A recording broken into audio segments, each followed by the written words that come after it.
Ahora sí. Bueno, felicidades a todos los participantes que realizaron el simulacro del capítulo 9, del capítulo 10 y 11. Hay muy buenas notas. Están entre 80 y 85 sobre 100. Felicidades. Entonces, cada 2 a 3 capítulos vamos a tener un simulacro de examen.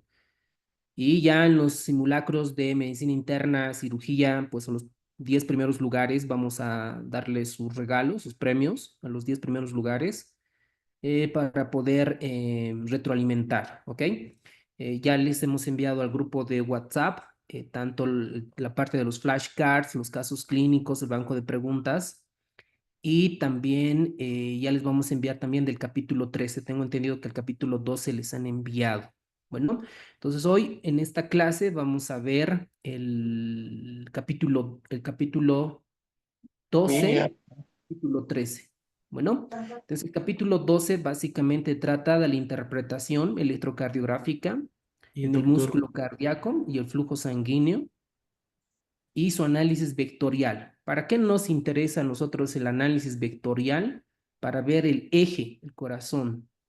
Entonces, cuando hay un desvío del eje, puede estar comprometido, ¿no? Tanto a la izquierda como a la derecha. Básicamente, este capítulo trata de responder esa pregunta. Bueno, para todos los que han estado preguntando ahora en el mensaje, esta es nuestra última semana de inscripción al curso oficial del curso VIP. Más bien a todos los que ya se han inscrito, muchas gracias por la confianza en el curso VIP. Sabemos que esta preparación será intensa, ya que requiere una estrategia. La estrategia lo vamos a armar en grupos entre 30 a 50. Ahí nos tenemos que sacar tiempo para organizarnos, sobre todo para armar los flashcards, los mapas mentales, etcétera, porque no todos aprendemos, retroalimentamos de la misma manera. Se necesita dedicación y tiempo para lograr, ¿ok? Entonces, ahorita lo que nos reportan la parte es que todavía tenemos 9 cupos. Esto para el coaching, ¿no? Para el soporte psicológico, armar la estrategia y pues yo sé que muchos de ustedes o algunos necesitan una guía, es decir, cómo te vas a preparar, etcétera. Entonces ahí vamos a armar un cronograma en base a cada uno. Cada uno se va a armar un cronograma. Nosotros vamos a dar una propuesta de un cronograma general y nos vamos a ir adecuando pronto. Estos 9 cupos que todavía nos quedan restantes reciben de manera gratuita el curso VIP intensivo de fin de año, que es el repaso de todos los temas, el curso de banco de preguntas, donde sacamos preguntas de la bibliografía. Hasta ese entonces ya vamos a tener la bibliografía actualizada. Entonces vamos a extraer preguntas y con explicaciones justificadas. Además del tutor personal que estamos desarrollando todavía, la inteligencia artificial, que no es la misma que el SAM-GPT, es otra que es personal, donde evalúa, diagnostica cuáles son las fortalezas, las debilidades de cada médico, ¿no? Esto en la plataforma. Entonces, digamos que meningitis bacteriana en pediatría te va muy bien, pero de cirugía, traumatismos va mal, entonces te va a lanzar más preguntas de traumatismo para poder retroalimentar, ¿ok? Entonces, siempre es bueno rodearte de personas exitosas, ¿no? Sabemos que tú eres el promedio de las 4 o 5 personas que te rodeas, ¿ok? Ustedes saben que una persona alcohólica, lo más probable es que sus amigos sean alcohólicos, ¿no? De las personas que se dedican a estudiar, tienen la parte académica, lo más probable es que su entorno social también sean académicos, ¿cierto? Entonces, eso es importante, ¿ok? Si hay problemas con tu pareja, tus papás o una situación, siempre es importante resolver para que uno pueda tener la paz mental y dedicarse plenamente a repasar los temas para la residencia. doctor, Es buenas noches. multifactorial, ¿no? Aquí tienen el QR, pueden realizar una captura de imagen para si requieren mayor información y el curso lo hace único porque por sobre todo porque las clases que dan pues tienen una experiencia amplia en la parte de la docencia, son los médicos especialistas, están los simulacros, las autoevaluaciones, los flashcards, los casos clínicos y ahora estamos a todo nivel implementando lo que es la inteligencia artificial, incluyendo la parte grupal. Esto lo vamos a hacer por Telegram, el tutor de IA individual y el paciente virtual, ¿ok? Entonces, vámonos a esta pregunta. Una de estas es incorrecta, miren la pregunta, es incorrecta con respecto a la referencia o al sistema hexagonal. Sistema hexagonal. Entonces, 20 minutos por pregunta, 20 minutos, perdón, 20 segundos. ¿Eh? ¿Cuál creen que es la incorrecta con relación a esta pregunta?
Excelente, doctores. Muy bien.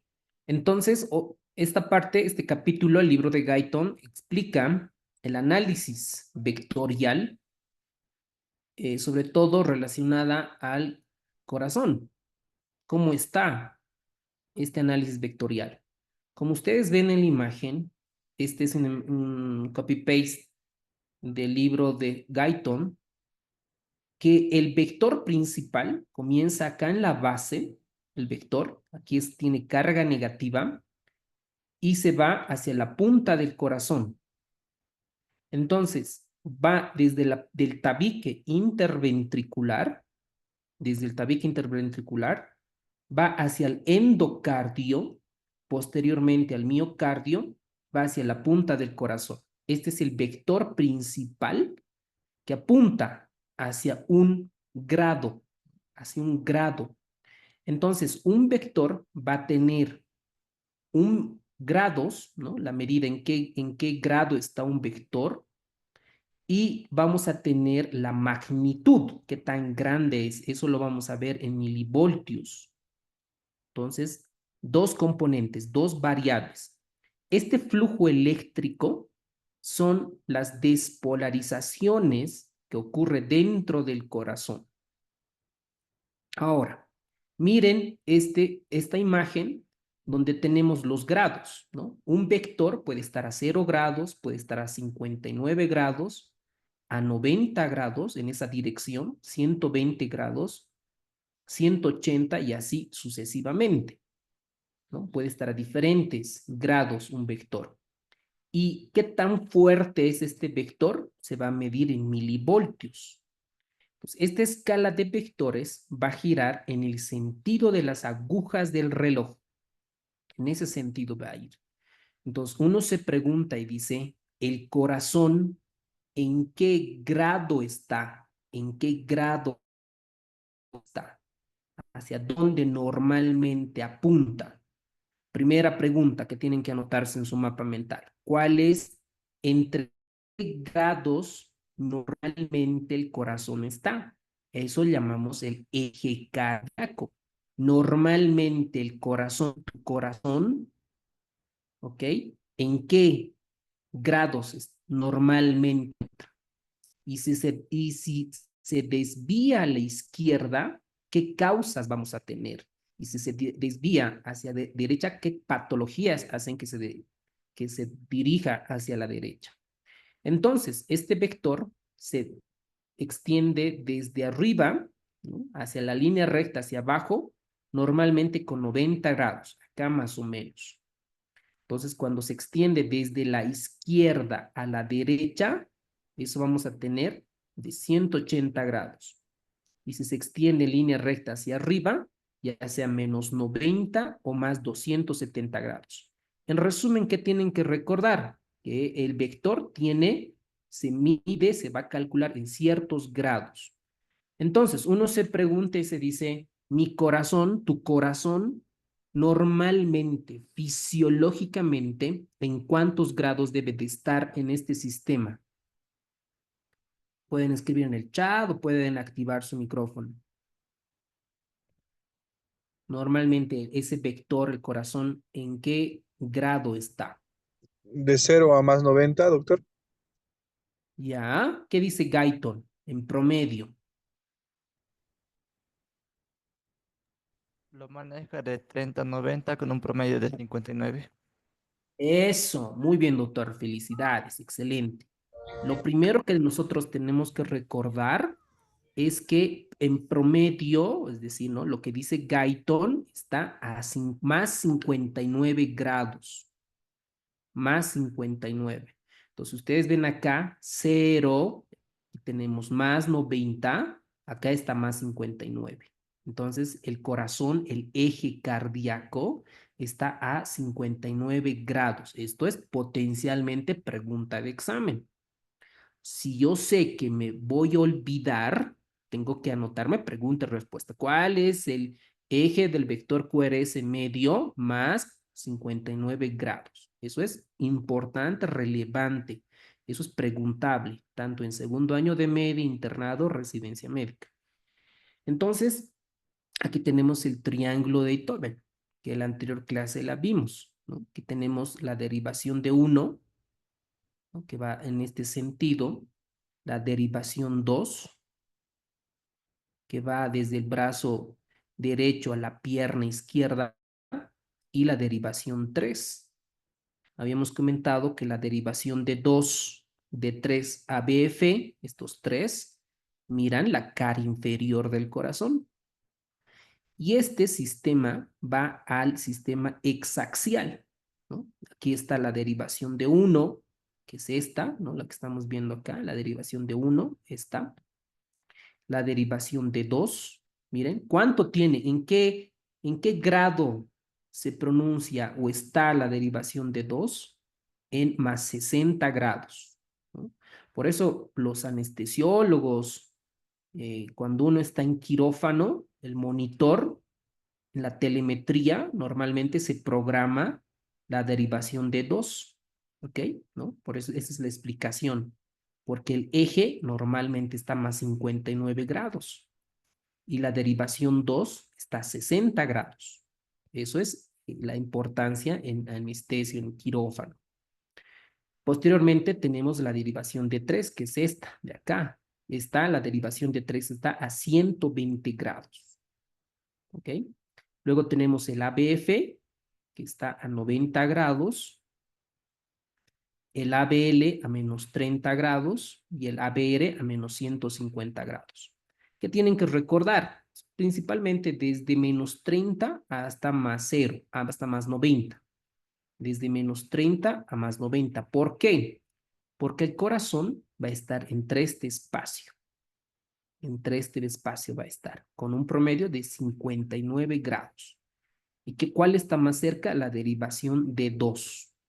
Bueno, entonces, estos son los ejes de las tres derivaciones. El que nos interesa es el de 2. Este sistema, esto anótense, esto nos han preguntado. Esto nos han preguntado.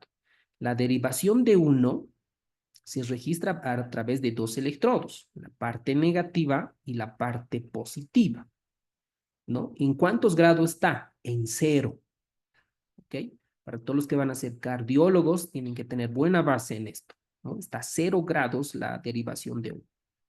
La derivación de 2, ustedes ven, tiene carga negativa acá y la positiva, ¿no? ¿A cuántos grados está? 60 grados. Entonces eso tienen que memorizar, 60 grados. La derivación de 3, miren, de 3, ¿a cuánto está? A más 120 grados. El ABR. Vamos a ver, ¿cuánto está el ABR? Carga negativa, lo que a nosotros nos interesa es lo positivo. ¿Cuánto es? Más 210 grados. La derivación ABF, aquí está, desde negativo hasta positivo. ¿Cuánto? Más 90 grados. Y la derivación ABL, ¿no? Desde negativo hasta positivo, está menos 30 grados. Esto nos están preguntando. Entonces, recuerden, ¿no? Derivación de 1 más 0, ¿ok? Derivación de 2 más 60, derivación de 3 más 120. Entonces, ahora sí, nadie puede fallar esta pregunta. ¿Cuál será la incorrecta?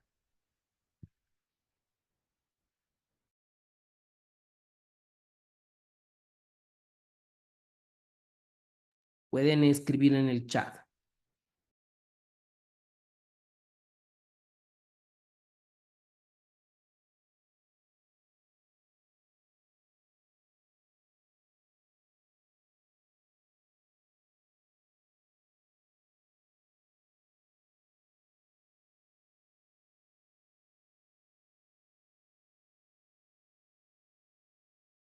Muy bien, doctores. ¿Por qué el inciso E es el incorrecto? La derivación de 2, ¿en qué grado debería de estar? ¿En cuántos grados debería de estar?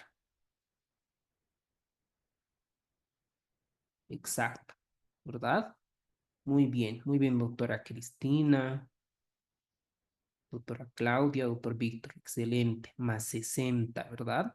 Entonces, derivación de 3 dice más 120 grados, derivación a ver más 210, es decir, todo el sistema, ¿no? Que van dibujando el D1, el D2, el D3, el ABF y etcétera, ¿no? Entonces, eso explica, ¿no? ¿Para qué nos sirve a nosotros en medicina interna? Para ver el eje, simplemente para eso, pero es el fundamento, ¿no? Si yo tengo la base, difícilmente me voy a olvidar, ¿no? ¿Por qué es de los ejes? Muy bien, doctores, felicidades. Entonces, la respuesta es inciso 2, esa es la incorrecta. Ahora veamos esto, a ver, veamos esto. En Santa Cruz, un hombre de 28 años, sin antecedentes médicos previos, acude a la consulta por chequeo de rutina. ¿Qué responsable? Se le realiza un electrocardiograma que muestra un eje, miren, un eje eléctrico medio del QRS, ¿no? Está más 60 el corazón. Entonces uno ya está pensando, ¿no ve? Si está desviado o no está desviado. No presenta síntomas, está normal, el examen físico. Y la pregunta es, ¿cuál es la interpretación más probable de este hallazgo, ¿no? De este hallazgo de este eje eléctrico?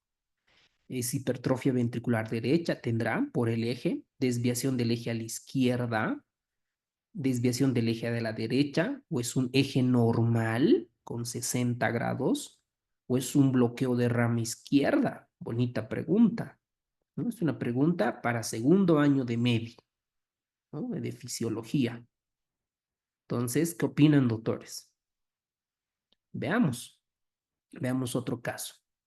En Santa Cruz, un hombre de 45 años se somete a electrocardiograma de rutina. Se observa que el eje eléctrico está menos 45, menos 45. Entonces, recuerden esto, ¿eh? Menos 30, aquí está el eje, menos 45 en promedio, ¿no? Por aquí está, menos 45. Entonces, ¿cuál de las siguientes afecciones es más probable? Hipertrofia ventricular derecha, bloqueo de rama derecha, infarto de miocardio de pared inferior, hipertrofia ventricular izquierda, hipercalemia. A ver, 20 segundos para esta pregunta.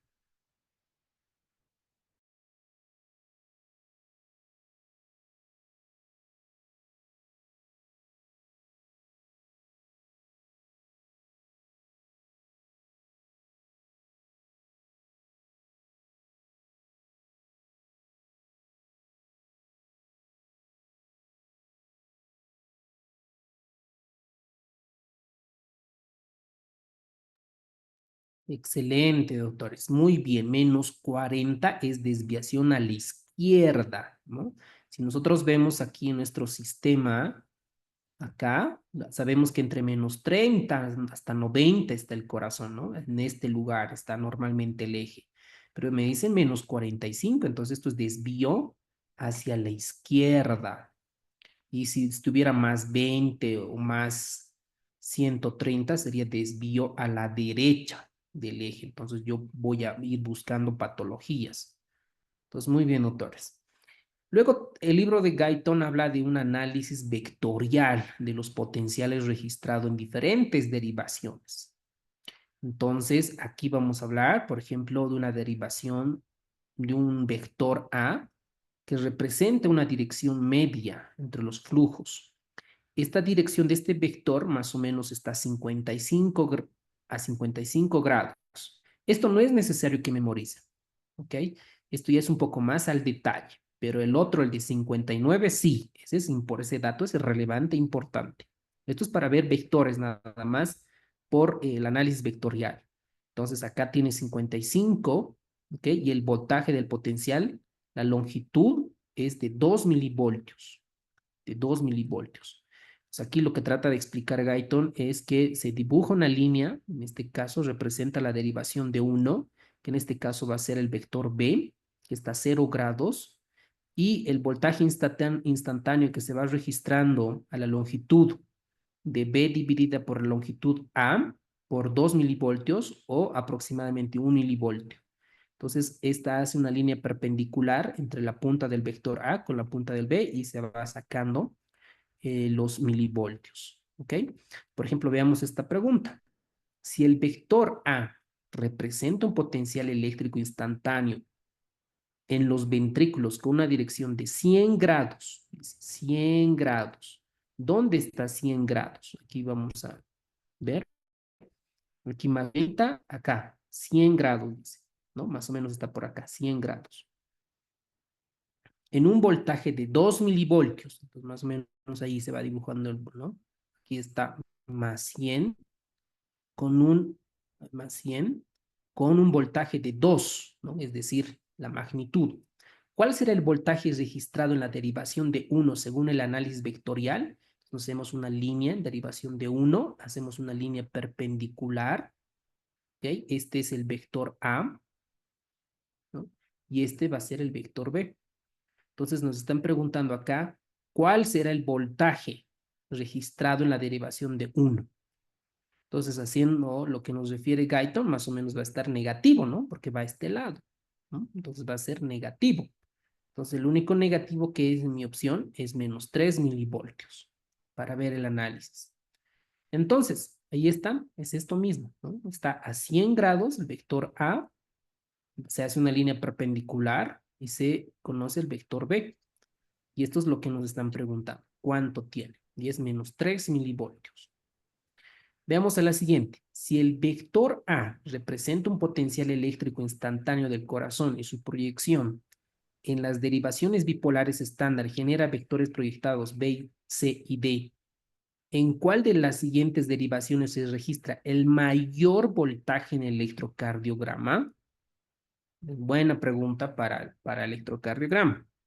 Entonces, ¿dónde vamos a ver el mayor voltaje? Nosotros sabemos que tenemos ahí otro vector y otro vector. Y sabemos que el mayor voltaje casi siempre se registra a más 59 grados. Ese es el mayor registro. Entonces, el más 59 está mucho más cerca al 60. Y el 60 ahí está en la derivación de 2. Por lo tanto, acá la respuesta es la derivación de 2. Entonces, esto nos representa el análisis vectorial en los potenciales de las tres derivaciones bipolares, ¿no? El vector A representa el potencial eléctrico del corazón parcialmente despolarizado, que es esta. ¿A cuánto va? ¿A cuántos grados? Más 60, más 59 en realidad, ¿no? Que está cerca del 2, que es más 60. El vector B representa el potencial registrado en la derivación de 1, en este caso 0, ¿no? 0 grados. El vector C representa el potencial en la derivación de 2 y el vector D representa el potencial en derivación de 3. Entonces uno se pregunta y dice, ¿cuál es el vector más grande? ¿Dónde está el con mayor magnitud en derivación de 2. ¿Ok? Por eso es la respuesta a la derivación de 2. Esta es pregunta para ustedes, una pregunta fácil. Durante la despolarización ventricular normal, ¿cuál es la primera estructura en despolarizarse? Es decir, tenemos nuestro tabique interventricular, el ventrículo derecho, el ventrículo izquierdo, ¿sí? Y de ahí comienza el vector principal desde la base. Entonces, aquí nos están preguntando durante la despolarización ventricular normal, ¿cuál es la primera estructura en despolarizarse? 20 segundos para esta pregunta, por favor.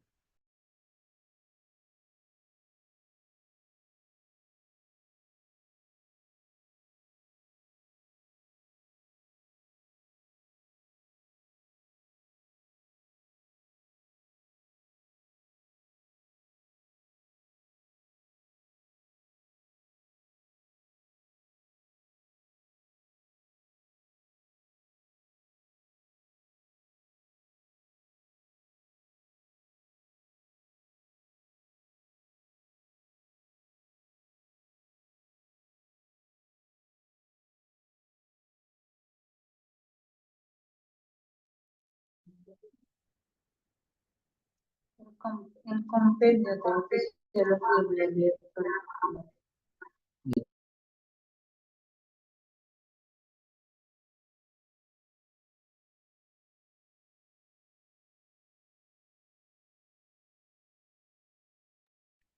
Excelente, doctores. Muy bien, el inciso C, ¿no? Dice, ¿cuál es la primera estructura? Epicardio no. Miocardio del ventrículo derecho no. Superficie endocárdica izquierda del tabique interventricular. Perfecto, ¿no? Acá, en esta parte, comienza la despolarización. Entonces, cuando el impulso cardíaco entra a los ventrículos, lo hace a través de las auriculoventricular, ¿no? Entra acá primero. ¿Y qué vamos a ver en el electrocardiograma? En la derivación de 1 de 2, positivo. En ambas vamos a ver positivo, porque ahí se está despolarizando. ¿Desde dónde? Desde la superficie endocárdica, ¿no? En el del tabique interventricular. Y esto se va propagando y generando el vector hacia la derivación de 2. Esto es lo mismo, donde ya una vez que se está despolarizando, despolariza ambos ventrículos y obviamente acá el vector se vuelve positivo. En el electrocardiograma, en la derivación de 1, de 2, de 3, vamos a encontrar onda positiva. Entonces, una vez que ya se ha despolarizado, comienza a repolarizarse, ¿no? Poco a poco. Entonces, acá ya hay va negativizándose, ¿no? Va recuperando su voltaje. Entonces, esta despolarización se propaga a lo largo de las superficies endocárdicas de ambos ventrículos. Finalmente, se propaga a través del músculo ventricular hacia el exterior. Entonces, ¿qué vamos a ver en resumen? La onda Q, ¿no? Sabemos que es la onda P, la Q, la R, la S, más o menos, ¿no? Y la onda T. ¿Qué es la onda Q? Es una deflexión negativa pequeñita, ¿no? Pequeñita, porque la onda Q, más pronunciada o muy pronunciada, es patológica. Se origina de la despolarización, ¿tá? Vamos a ver la onda Q, de la despolarización temprana del lado izquierdo del tabique, de acá, de esta partecita. La onda R es la principal desviación positiva de este complejo. Miren, acá tenemos en derivación de 1, de 2, de 3. Y la onda S es la última deflexión negativa que representa la finalización de la despolarización ventricular. Entonces, el QRS es todo este fenómeno que pasa dentro de la actividad eléctrica del corazón. Pues como ustedes contestaron, ¿no? ¿Cuál es la primera estructura en despolarizarse? La superficie endocárdica izquierda del tabique interventricular. Entonces, este caso que teníamos un paciente de 28 años y el eje estaba más 60, ¿no? Está normal. Entonces, es un eje normal. De este paciente, menos 45, desvío a la izquierda. Entonces, todo lo que tenga que ver izquierda puede ser bloqueo de rama izquierda, hipertrofia ventricular izquierda, hace que el eje se desvíe a la izquierda, ¿verdad? Muy bien. Ya para terminar esta parte, pregunta para ustedes. Una de estas es incorrecta con relación a la onda T del electrocardiograma. 20 segundos, por favor, pueden contestar en el chat. Los que están con sus libros de Guyton, un resumen en sus mapas mentales, y correlacionen qué dice de la onda T, ya sea en el manual de Guyton o en la enciclopedia, en el Tratado de Fisiología Médica.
Muy bien, doctores.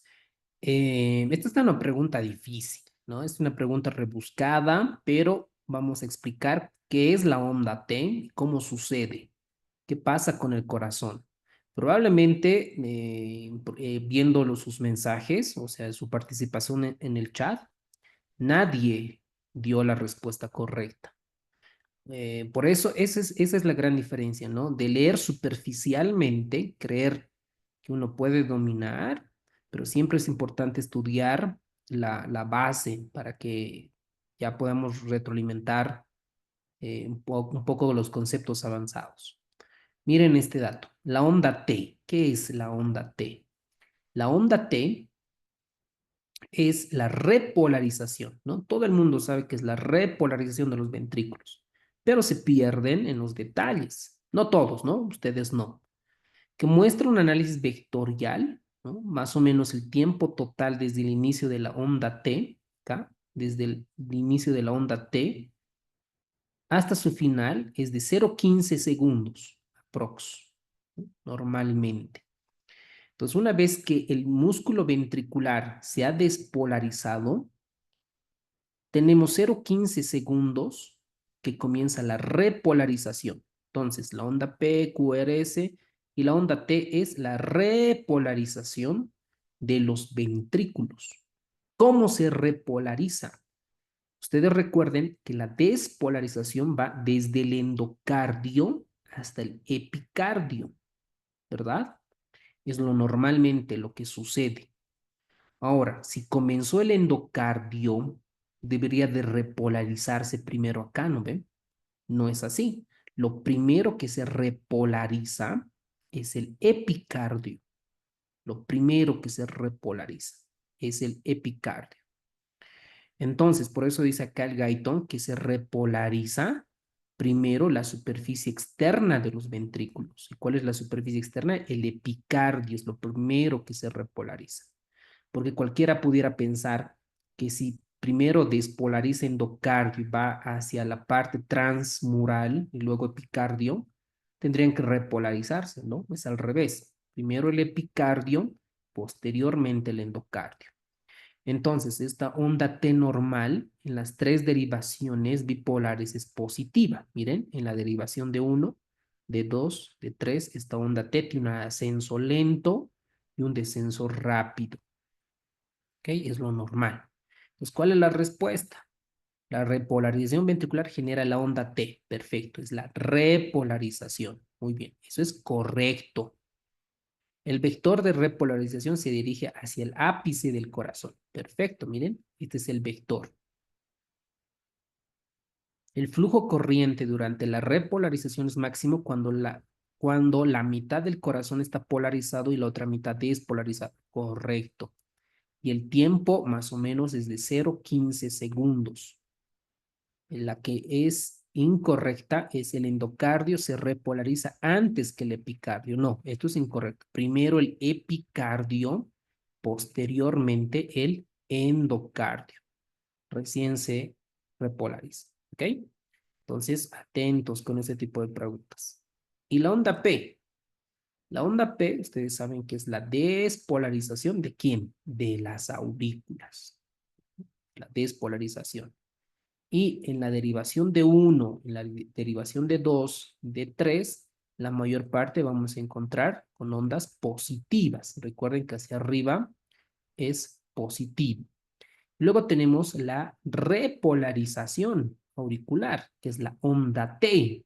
Pero alguien dirá, pero esto no se ve, ¿no? No se ve en un electrocardiograma porque está por detrás o no se ve en la detección de la actividad eléctrica del corazón. Entonces no se la ve, pero también las aurículas se repolarizan. ¿Por qué es importante?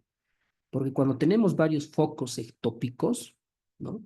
Pueden haber fibrilación auricular, flater auricular, y puede haber ausencia de ondas P, porque no hay contracción. ¿Ok? Muy bien. Vamos con esta pregunta. Esta está fácil. El eje eléctrico del complejo QRS está en 29, 39, 49, 59 o 69 grados. ¿Cuál es el eje eléctrico del complejo QRS? 20 segundos para esta pregunta.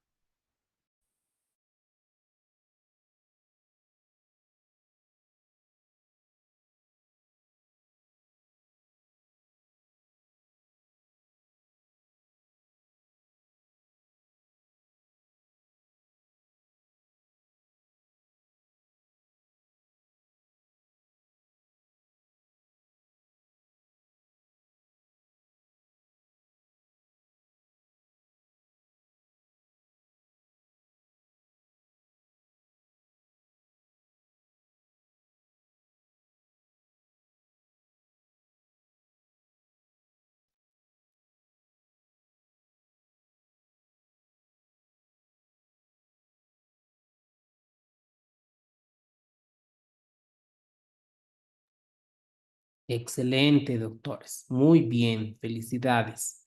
Este es un dato importante, ¿no? Más 59 grados. 59 grados. Entonces, el eje eléctrico del complejo QRS va a estar en 59 grados. Es el dato más relevante de esta diapositiva.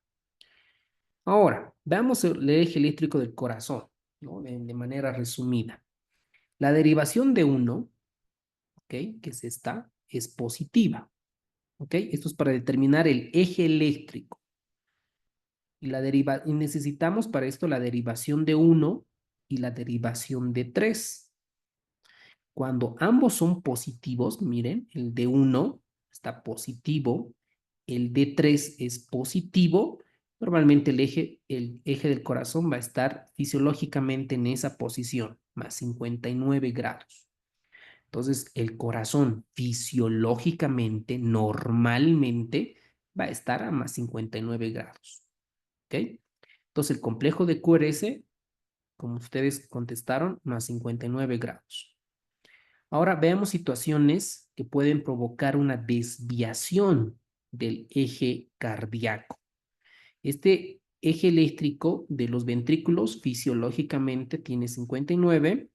Cuando crece el corazón, cuando hay una anormalidad en el ventrículo izquierdo, el eje se va a desviar a la izquierda.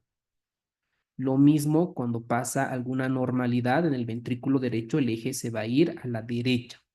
Entonces, de manera resumida, en modo práctico, tenemos este dato. Pueden hacer un screen para que este dato les va a ayudar a determinar el eje cardíaco. Necesitamos 2 o 3 derivaciones. Si en la derivación de uno es positivo, el complejo QRS, esta, miren, a ver acá, ¿dónde está? En esto, ¿no? La derivación de uno. Esto es positivo hacia arriba, recuerden, positivo. Y en el D3 tiene positivo y negativo, pero es más positivo, igual, positivo.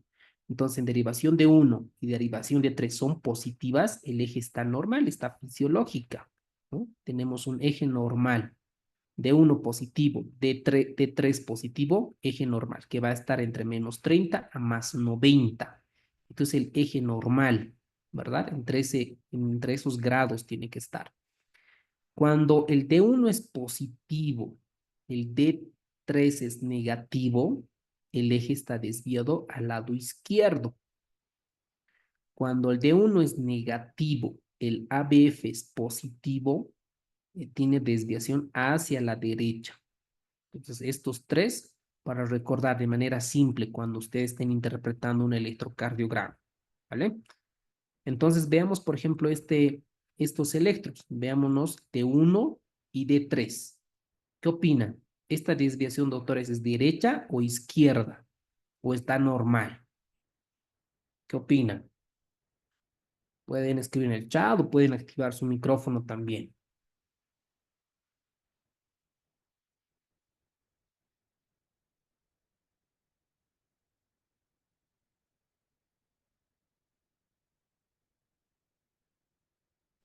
Desviada a la derecha.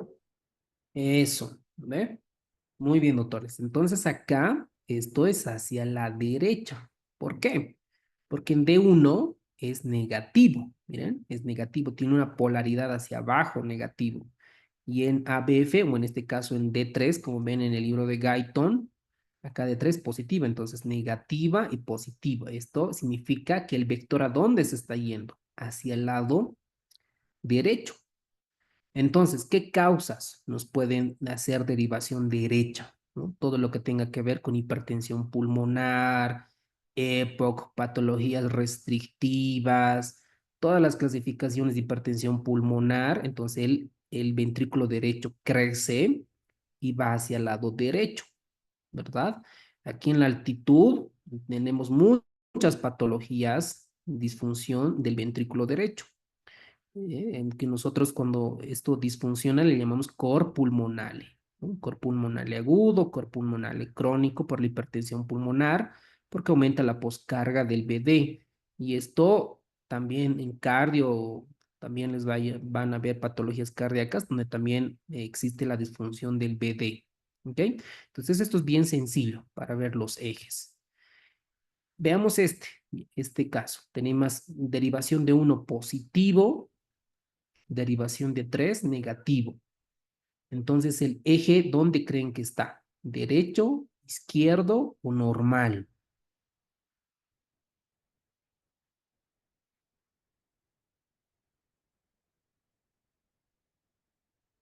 Eso, muy bien. Fácil, ¿verdad? Izquierda. Está hacia el lado izquierdo. Muy bien, doctor. Está hacia el lado izquierdo, ¿verdad? Entonces, el eje está a este lado, ¿no? Este lado.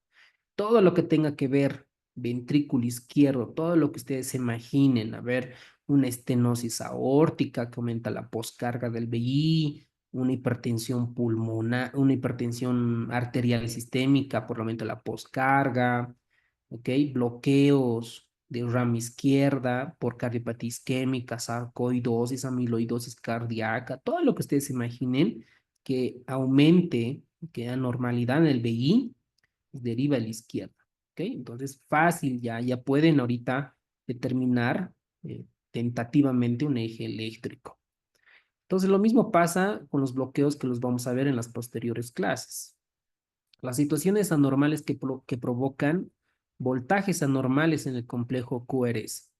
Estas alteraciones del complejo QRS, tanto en las derivaciones de 1, de 2, de 3, pueden ser causadas por múltiples enfermedades, ¿no? Por ejemplo, patologías que infiltran al corazón, como por ejemplo amiloidosis, sarcoidosis, o en nuestro medio, por ejemplo, el Chagas, ¿no? Una miocardiopatía dilatada, que hacen bloqueos malignos, como bloqueo una B de segundo grado, un MOBIT 2, ¿verdad? De segundo, un AB completo. Entonces vamos a tener anormalías en el complejo QRS. Ahora, los patrones prolongados, ¿no? Cuando un ventrículo derecho se prolonga, se dilata, o un ventrículo izquierdo se hipertrofia y se dilata al final, entonces el QRS va a estar prolongado, ¿no? Más o menos hasta 0.09, 0.12 puede prolongarse el complejo QRS. Lo mismo pasa en el sistema de Purkinje. Cuando existe anormalidad, también se va a prolongar el complejo QRS. ¿Ok? Muy bien. Otro dato fisiológico, lo básico. Aquí no estamos hablando de un patrón de Wellens, un síndrome de Brugada, ya esto, ¿no? ¿Cuál es la principal utilidad del punto J en el electrocardiograma? A ver, ¿qué opinan, doctores? ¿Cuál será la utilidad del punto J? ¿Para qué nos sirve? 20 segundos en el chat, por favor.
Eso, muy bien, doctores, excelente. Capísimos, muy bien. Eh, Veamos qué es el punto J. ¿Para qué nos sirve? Veamos esta imagen. El efecto de corriente, es decir, de la actividad eléctrica del complejo QRS.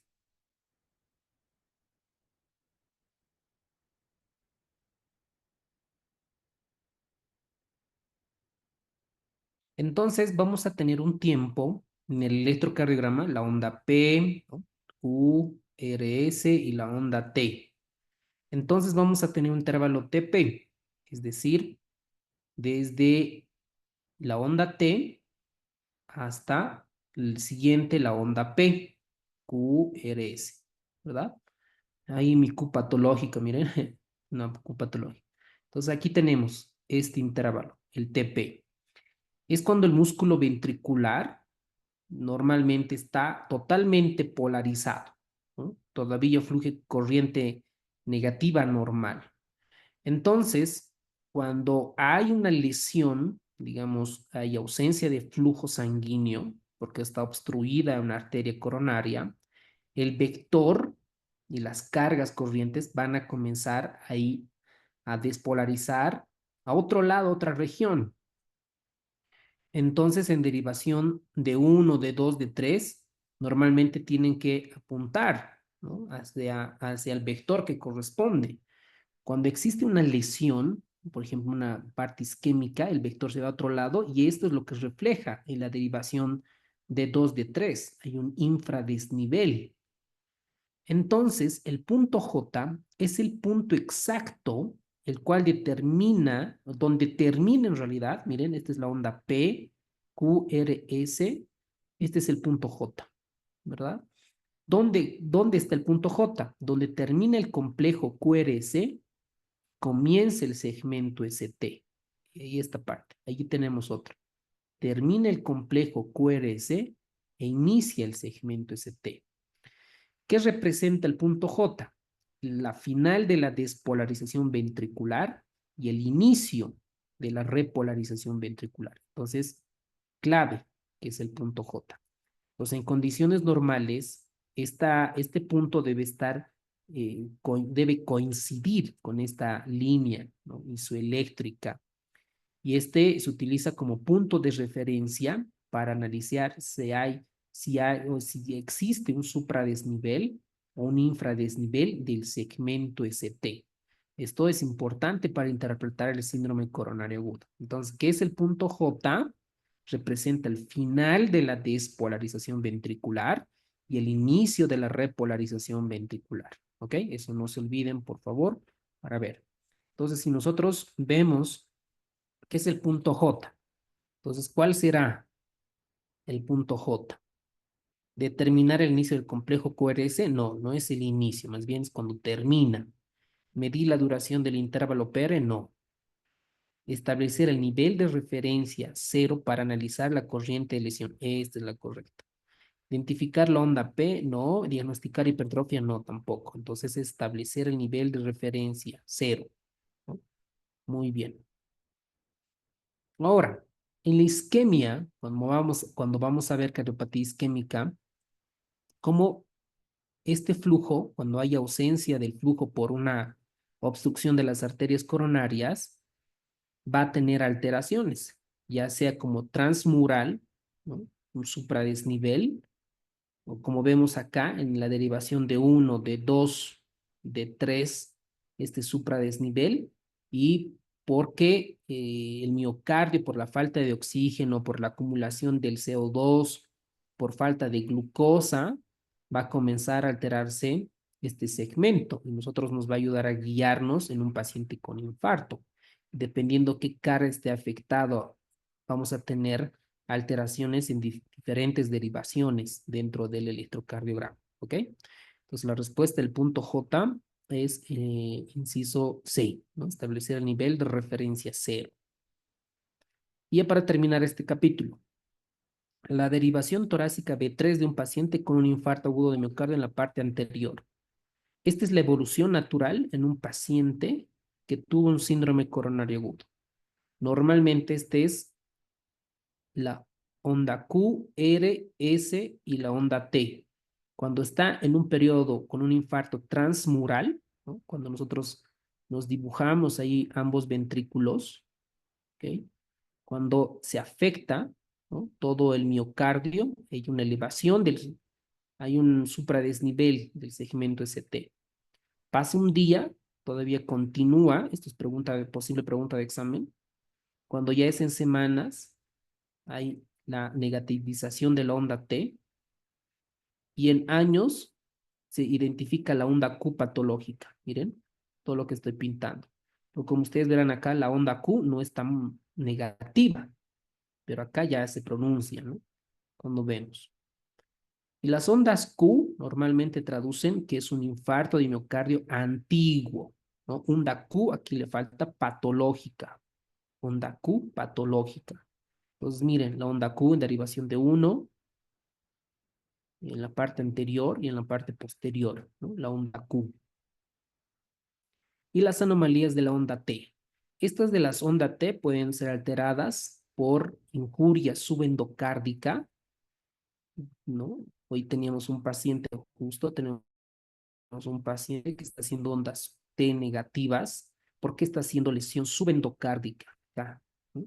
Y tenemos que pedirle marcadores de daño miocárdico para ver que no progrese, ¿no? o hacer diagnósticos diferenciales, cómo está el potasio para ver si estas anormalidades de la onda T son por un trastorno de desequilibrio electrolítico. Bueno, muy bien. Eso es con relación a este capítulo del libro de Guyton. Vámonos al siguiente capítulo. ¿Alguien tiene alguna pregunta, duda hasta allí? Para irnos al siguiente capítulo. El siguiente capítulo creo que es uno de los temas más importantes porque ya se ve alteraciones, ya es un poco más de patología. Esto, ya, aquí ya son arritmias, ya cosas que vamos a ver en los pacientes. Vamos a ver en los pacientes y cómo los vamos a ir manejando. Esta partecita es re clave, re importante, relevante para comenzar a ver, ¿ok? Entonces, lo que vamos a ver ahora en esta parte es las arritmias cardíacas, ¿ok? Ya esto ya es parte de un manejo en pacientes con arritmia, ¿ok? Desde el punto de vista fisiopatológico. Porque recuerden que las arritmias nosotros los manejamos en base a la medicina basada en la evidencia, las guías. Pero este libro de Guyton, este capítulo 3 es alucinante porque nos da la base, por qué suceden estas arritmias. Entonces, vamos a comenzar a entender por qué suceden las arritmias y un poco de el manejo. Bueno, muy bien. Entonces, para recordarles nada más que esta es nuestra última semana del curso de inscripción para el curso VIP 2025-2026. A todos los que se inscribieron, ¿no? Simplemente agradecerles por la confianza. Sabemos que tienen un gran apoyo por parte de todos los docentes y aparte este año estamos implementando la parte el coach, la parte psicológica, que siempre la parte motivacional, ayudarles en qué están fallando es relevante, importante. Y pues todavía tenemos nueve cupos para organizarnos y todos los que se inscriban tienen el curso VIP intensivo de fin de año, que es el repaso de todos los temas, el curso de banqueo de preguntas. Hasta ese momento ya tendremos la bibliografía actualizada y lo más probable sabemos que pueden cambiar medicina interna, ¿verdad? Eso es lo más probable, ¿verdad? La inteligencia artificial personal, ¿ok? Entonces ahí tienen el QR para los que desean, pueden capturar la imagen y, y escribirnos, ¿ok? ¿Qué es una arritmia cardíaca? A ver, veamos desde ahí, lo más básico. Son alteraciones del ritmo del corazón que afecta la capacidad del bombeo. Miren, esto anótense, recuerden. Cualquier arritmia puede alterar el bombeo del corazón. Es decir, ¿cómo yo cuantifico el bombeo? Por el gasto cardíaco. Es decir, una arritmia me puede tumbar el gasto cardíaco. Una arritmia, un paciente llega a la urgencia por desmayo, por síncope, ¿no? O llega el paciente que está inestable y puede morir, ¿no? ¿No? Está asociado a muerte, a mortalidad, las arritmias. Entonces, cuando uno hace un curso de emergencias, un curso de la CLS, ahí en la parte práctica, pues les ayudan cómo van a manejar un síncope, cómo van a manejar una arritmia, una taquiarritmia, una bradiarritmia. Lo que nosotros vamos a ver en esta clase es ver los fundamentos, por qué ocurre, qué pasa con nuestro corazón, por qué le da arritmias. ¿Ok?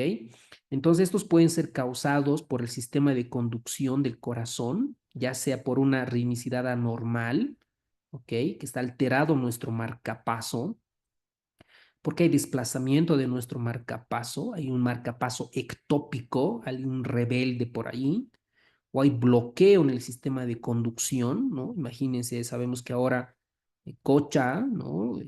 Está la carretera bloqueada, entonces lo mismo pasa en el sistema de conducción, puede ver que esté bloqueado en este sistema de conducción, hay bloqueos en la propagación del impulso, hay unas vías anormales, digamos que entre la ciudad de La Paz y la ciudad del Alto hay la autopista, ¿no? Tenemos una vía normal, pero a veces hay, cuando se bloquean o hay otros caminos, ¿no? Otros caminos extraños. Esos son las vías anormales de conducción.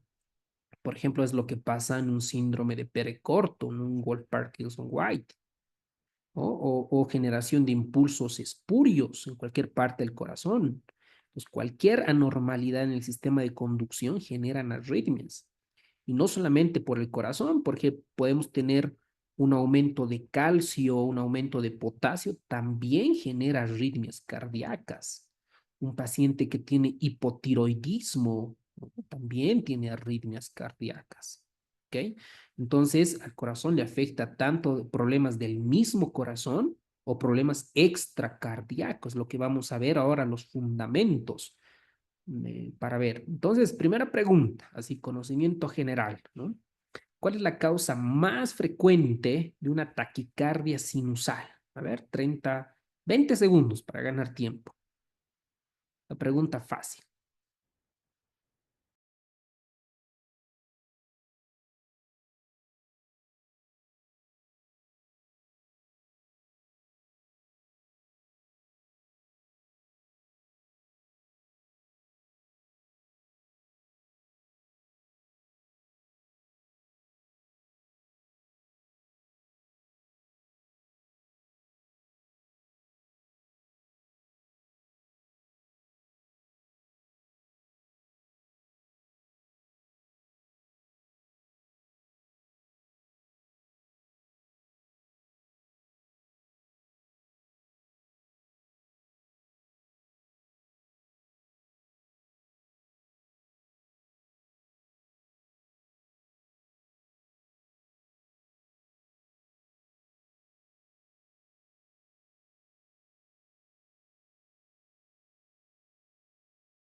Eso, muy bien, doctores, capísimos, muy bien. Ahora sí vamos a entrar a las enfermedades, que la cosa se pone más interesante.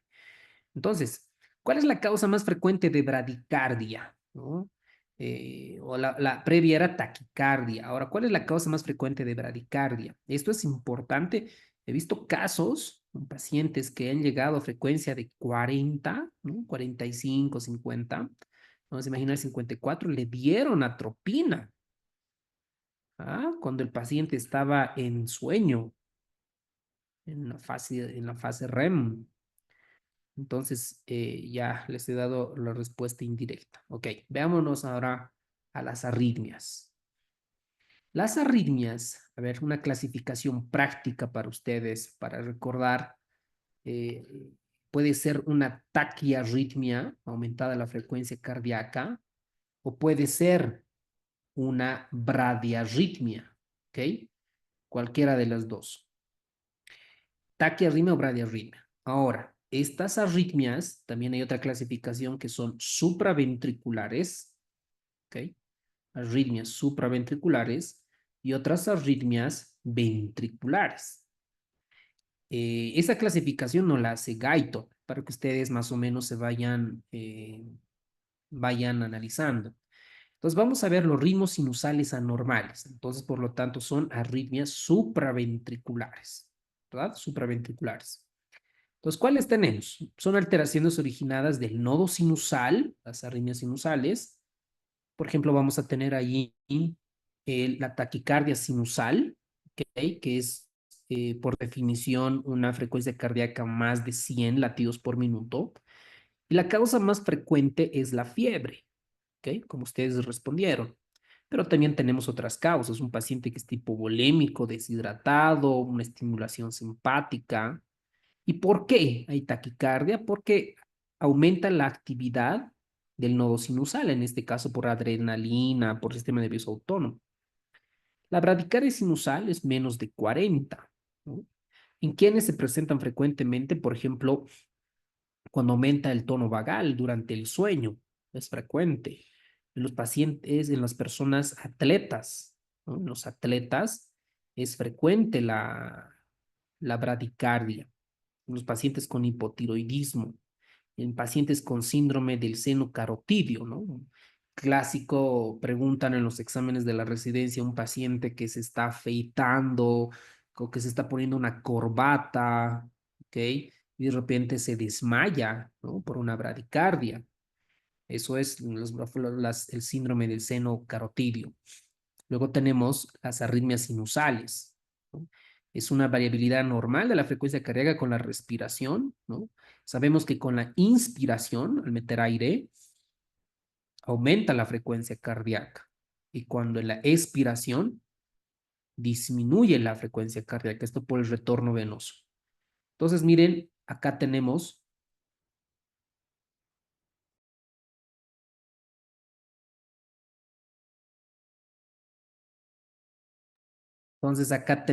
un electrocardiograma, una derivación de dos, al parecer, esta imagen, donde se ve, ¿no? La onda P, Q, RS y los RRs ya pueden sacar cuánto está la frecuencia cardíaca.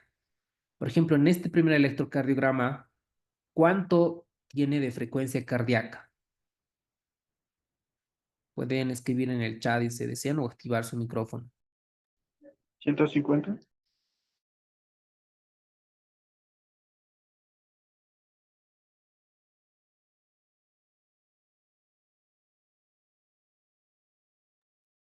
Muy bien, motores. Aproximadamente 150, ¿no? Y por ejemplo, la de abajo igual, ¿no? Menos de 60 latidos por minuto. Entonces son bradicardia, taquicardia sinusal y una bradicardia sinusal. La causa más frecuente, fiebre. La bradicardia sinusal durante el sueño y los atletas, ¿ok? Ahora veámonos a un poquito más, lo más interesante, a los bloqueos de conducción. Estos bloqueos de conducción, vamos a tener al bloqueo sinoauricular.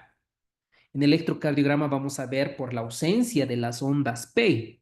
Miren, acá tenemos onda P, coincide o va con el complejo QRS, onda P, QRS, onda P, QRS, y de repente aquí tenemos onda P y no hay QRS. Este es el famoso bloqueo sinoauricular.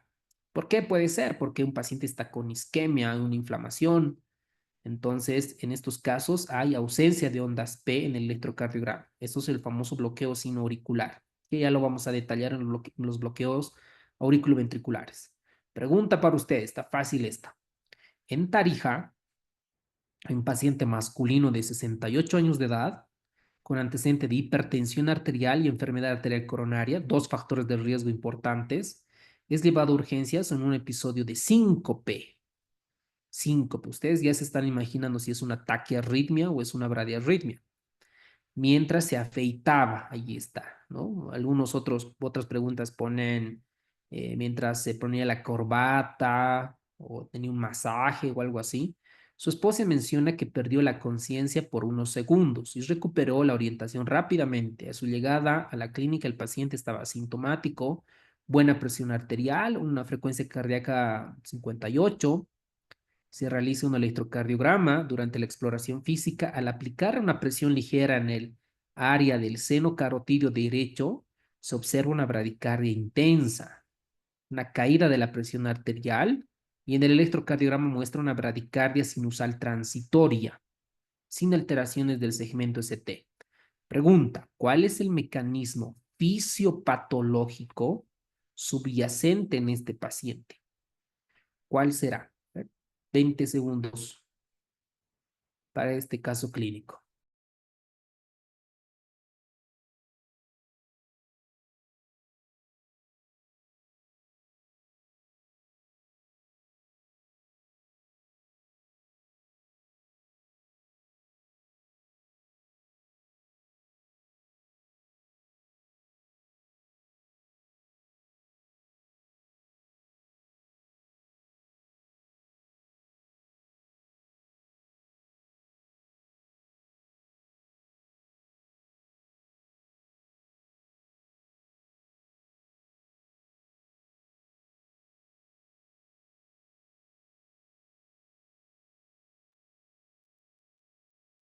Excelente, muy bien, doctores, ¿no?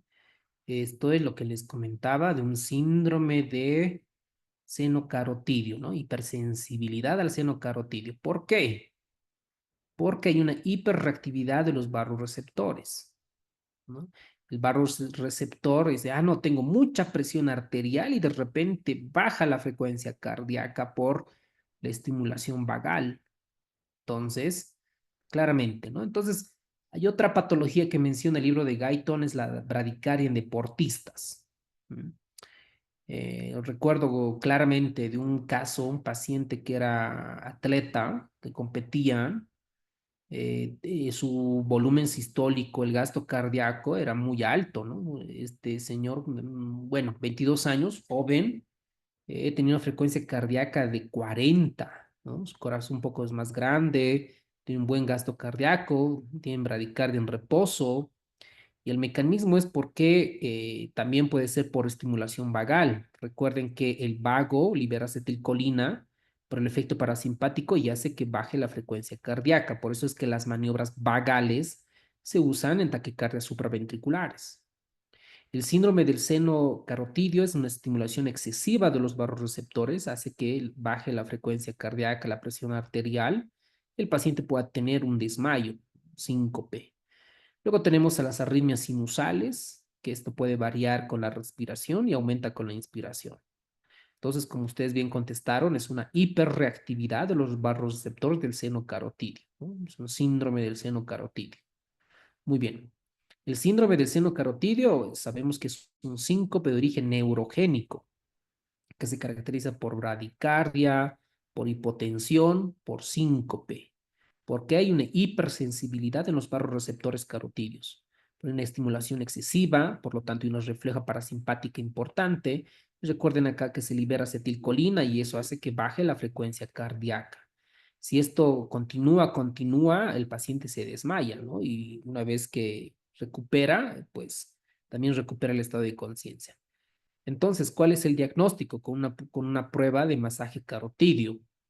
Y en este masaje se tiene que documentar por electrocardiograma la bradicardia y tomar la presión arterial para documentar la hipotensión.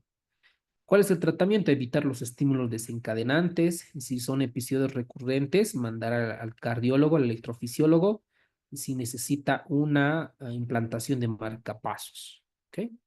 Muy bien. Ahora vámonos a los bloqueos auriculoventriculares, que es fácil esta parte. Entonces, recuerden los bloqueos auriculoventriculares, ¿ok? Auriculoventriculares. Todo parte del sistema de conducción del nodo sinusal, el nodo auriculoventricular, el haz de His. Entonces, en esta parte que voy a pintarla de rojo, en esta parte auriculoventricular, hay bloqueos, ¿no? Hay bloqueo, algo le pasa en esta parte. Entonces, ¿por qué puede ser este bloqueo? Porque puede ser una isquemia, una disfunción del nodo sinusal, una disfunción del nodo auriculoventricular, sobre todo por un infarto de miocardio, o porque una de estas zonas está con infiltración, con calcio, con células anormales, por ejemplo, una sarcoidosis, amiloidosis, o porque el corazón está muy inflamado, una miocarditis, o hay una estimulación vagal excesiva, o porque el sistema de conducción hay una degeneración, como la miocardiopatía chagásica, por ejemplo, o medicamentos como el beta blocker, la digoxina, que pueden generar bloqueos auriculoventriculares. Entonces vamos por lo normal.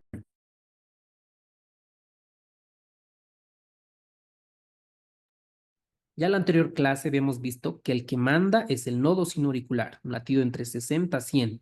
Entonces tenemos el ritmo sinusal. Cuando el ritmo sinusal no funciona, estos fibras de conducción no están funcionando correctamente, el que va a comandar es el nodo auriculoventricular. Y este late más o menos entre 40 y 60 latidos. Entonces, si falla el nodo sinoauricular, vamos a tener ritmos de escape. Entonces, alguien se pregunta, dice, ¿qué es un ritmo de escape?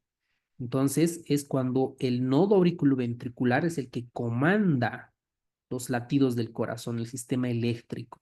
Por eso acá solo se ve el complejo QRS, no hay ondas P. Peor aún, si aún falla el nodo auriculoventricular, el que controla son el sistema, el AS, el ramas de AS y la red de Purkinje. Y la frecuencia cardíaca ya es menos de 40. Estos pacientes ya están con desmayos, ¿no? Con síncopes. Entonces, esto lo que va a generar es un ritmo idioventricular. Entonces, la frecuencia cardíaca va a estar acá con menos de 40 latidos por minuto. ¿Qué tenemos que recordar para los bloqueos auriculoventriculares? Que se clasifican en dos, en benignos y en malignos.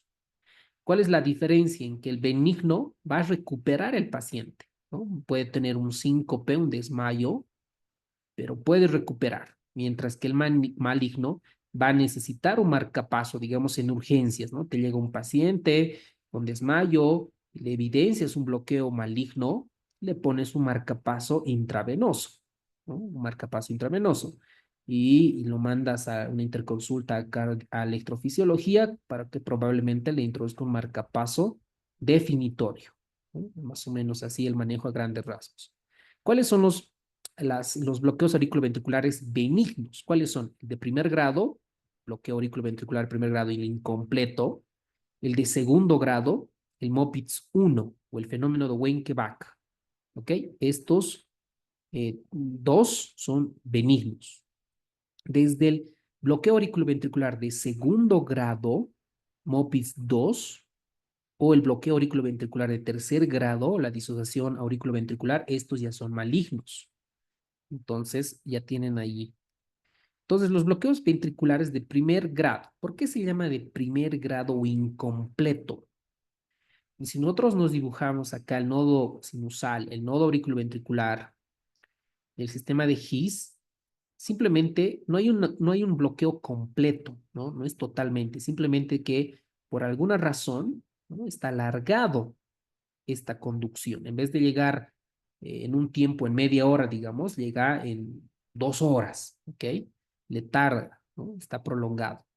Entonces, el bloqueo auriculoventricular de primer grado es un bloqueo auriculoventricular incompleto, lo que significa que la conducción eléctrica entre los aurículos y los ventrículos está ralentizada, ¿no? Acá, desde la onda P hasta el complejo QRS. Entonces, aquí tenemos los tiempos, ¿no? ¿Cuáles son las causas de este bloqueo auriculoventricular de primer grado? Puede ser beta bloqueantes, antiarrítmicos, hipercalemia, hipermagnesemia. Entonces acá es importante ver los tiempos, ¿no? Los cuadraditos. Entonces, más o menos, por ejemplo, este electrocardiograma, ¿cuántos tiene? 1, 2, 3, 4, 5, 6 cuadraditos, que más o menos equivale a un PR más de 0,24 segundos. Entonces, ahí es un bloqueo auriculoventricular de primer grado. Pregunta para ustedes. Normalmente el PR, que es aquí lo que vamos a medir, normalmente, según Guyton, ¿cuánto mide fisiológicamente? Y para que sea bloqueo auriculoventricular de primer grado, ¿cuánto debería de estar este PR? Pues vamos a anotarnos acá, fisiológicamente y patológicamente. Pueden escribir en el chat.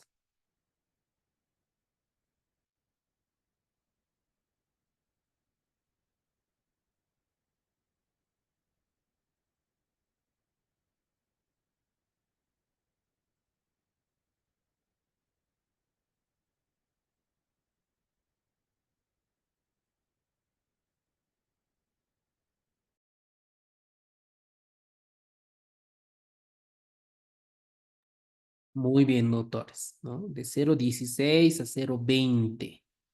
Entonces, más de 0,20, vamos a poner acá, fisiológicamente, ¿no? Desde acá, desde la onda P hasta la R. Entonces, vamos a poner acá, fisiológicamente está desde 0,16 hasta, vamos a poner hasta 0,20. Entonces, patológicamente ya es más de 0,20, ya se la considera, ¿no? Ya entra a bloqueos auriculoventriculares de primer grado. Por ejemplo, este caso tiene 0,24, ¿no? Todo lo que está pintado de amarillo, desde la onda P 1, 2, 3, 4, 5, 6 cuadraditos, ¿verdad? 0,20. Entonces es un bloqueo auriculoventricular de primer grado. Esto es benigno, ¿no? No pasa nada ahí. Ahora vámonos al bloqueo de segundo grado, auriculoventricular. Este de segundo grado tiene dos, ¿no? El de Mobitz 1 y el de Mobitz 2. El de Mobitz 1 es también o fenómeno de Wenckebach. ¿Qué significa? Yo tengo acá una onda P. Miren, onda P, complejo hasta la parte de la R. ¿Ok? ¿Cuántos cuadraditos hay acá? A ver, digamos, 1, 2, 3, 4, 5 cuadraditos. ¿Cuántos segundos será entonces el PR acá, doctor, si son 5 cuadraditos?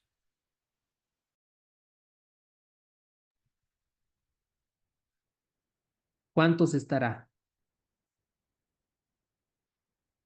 Eso, muy bien, doctor Juan, doctor Adolfo. 0,20, ¿verdad? Muy bien. 0,20, al límite superior.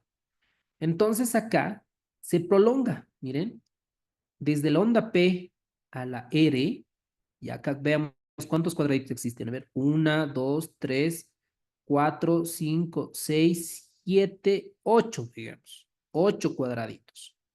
Entonces aquí era, a ver, 1, 2, 3, 4, 5, ¿no? Aquí era entre el PR 5 cuadraditos. Acá ya son 9. Se prolonga el PR. Acá mucho más el 9. Miren. Entonces acá debe ser 1, 2, 3, 4, 5, 6, 7, 8, 9, 10, ¿no? Vamos a exagerar, sí, ¿no? Unos 10 más o menos. Entonces, el PR se va alargando cada vez más entre cada QRS, ¿no? Entre el PR se va alargando, se va prolongando, hasta que una P no tiene el complejo QRS, no conduce, no le llega al ventrículo. Entonces, este es el fenómeno de Wenckebach, el bloqueo auriculoventricular de segundo grado, Mobitz 1. ¿Ok? Entonces, el paciente todavía puede tener síncope, no le pasa nada. ¿No? Ahora, veamos este caso. P, QRS, P, QRS, P, QRS y otra P que no conduce. Ahora, ¿por qué se la denomina bloqueo auriculoventricular de segundo grado 4-3? 4 porque hay 4 ondas P. ¿Ok? Este 4 es 4 ondas P. 1, 2, 3, 4. 3, ¿por qué? Porque tengo 3 simplemente complejos QRS. 1, 2 y 3. Entonces, esto es un bloqueo auriculoventricular de segundo grado tipo 1 con 4-3. ¿Ok? 4 de las aurículas y 3 de los ventrículos. Bueno, entonces, veamos entonces cómo va a ser un bloqueo auriculoventricular de segundo grado 3-2. ¿Cómo va a ser 3-2? Entonces vamos a tener una onda P, QRS, que conduce, ¿no?